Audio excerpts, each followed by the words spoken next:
Pole sana na msiba. Asante sana bwana, nishapoa. Unaweza kujitambulisha jina lako na ulikuwa ni nani kwa marehemu? Mimi jina langu naitwa Mahmud Marjebi, lakini jina langu la kisanii naitwa Mwita Maranya. Onyango mimi ni rafiki yangu na ni rafiki kama pacha, kwa sababu tulikuwa tunapocheza tulikuwa tunaendana pamoja, na katika kazi nyingi tuko pamoja mimi na baba. Na hata ukimwona yeye mara nyingi lazima mimi nitakuwa nipo karibu. Tulikuwa tunapatana sana. Unazungumziaje sasa marehemu Onyango wakati mkifanya kazi kwa pamoja? Kumzungumzia marehemu Onyango kama anavyojulikana, Onyango alikuwa mtu ambaye kazi yake alikuwa anaipenda, kazi ya sanaa, na alikuwa mbunifu na alikuwa mtu wa kujituma vile vile. Unapozungumzia pacha wa Onyango unamaanisha kwamba ni pacha yako kabisa au imekuwa vipi? Hapana, sisi mapacha kutokana na zile nafasi za utendaji, kwa sababu unajua siku zote Wakuria na Wajaluo wanakuwa kama vile kama kuna urafiki wa mashaka pale. Sasa yeye ni Mjaluo, mimi ni naigiza Kikuria, kwa hivyo tulikuwa tunaendana hivyo. Na asilimia kubwa katika maisha yetu tulikuwa nyendo zetu mara nyingi tuko pamoja. Unaweza kumwona Onyango, jua mimi nipo karibu. Utakaponiona mimi, jua Onyango yupo karibu. Tuko hivyo, tulikuwa hivyo. Na mpaka marehemu Onyango anafikwa na umauti, pengine mara ya mwisho kuzungumza naye mlizungumza nini na ilikuwa ni lini? Mara ya mwisho bwana ilikuwa juzi kwa mkia jana. Hakuniambia zaidi ya kuniambia rafiki yangu, bwana mimi naumwa sana bwana. Hii safari naambia wacha woga, naambia hii safari rafiki yangu mimi naenda. Hilo ndio alisema kwa kuniambia. Basi. Pole sana.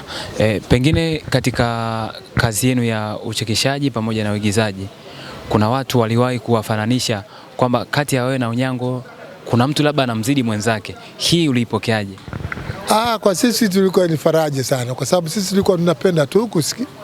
Sisi hatukuwa tunafanya kazi kwamba kila tuwe yani natamani mimi niwe zaidi ya yeye, lakini watu wanavyochagua ndivyo hivyo.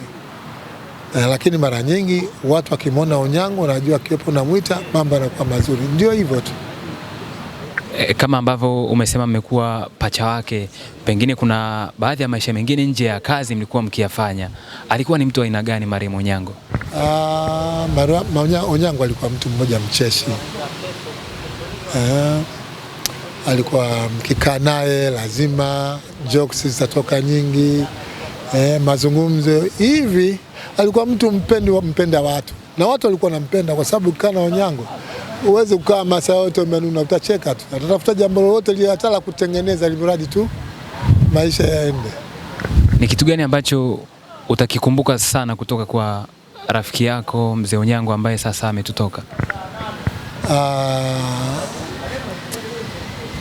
Kuna vitu vingi sana mimi ameniacha navyo, lakini kwa sasa hivi ninachoweza kusema hiki nitabaki nacho, tabia ya nidhamu kwenye kazi ya sanaa.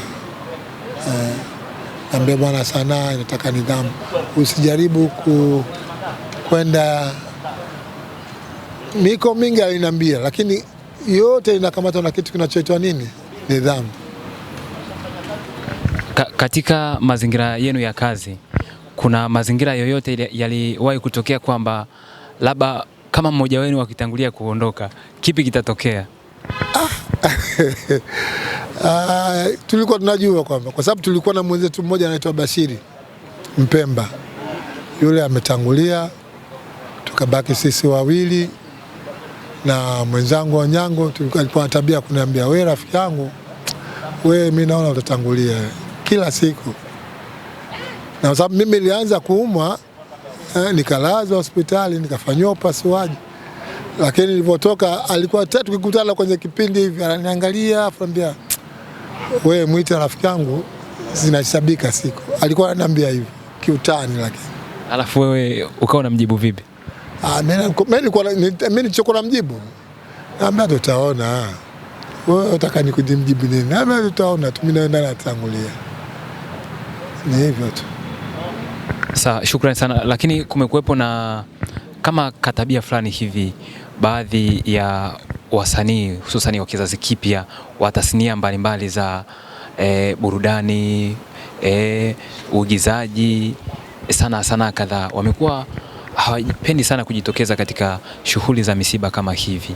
Wewe ukiwa kama baba mtu mzima na busara zako, unawaambiaje?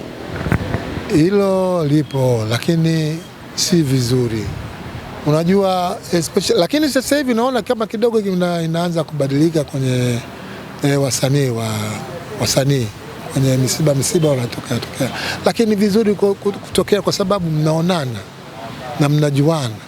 Na wengine hamjaonana siku nyingi, mlikuwa mnaona kipindi kirefu. Sasa mnapokutana kwenye mambo kama haya, mnarudisha kumbukumbu zenu na mnaonana. Na mnajua kwamba hata nikiwa na tatizo au nikiwa namtaka kitu fulani kwa fulani anacho, nitakipata. Shukrani sana na pole sana. Asante sana, shukuru.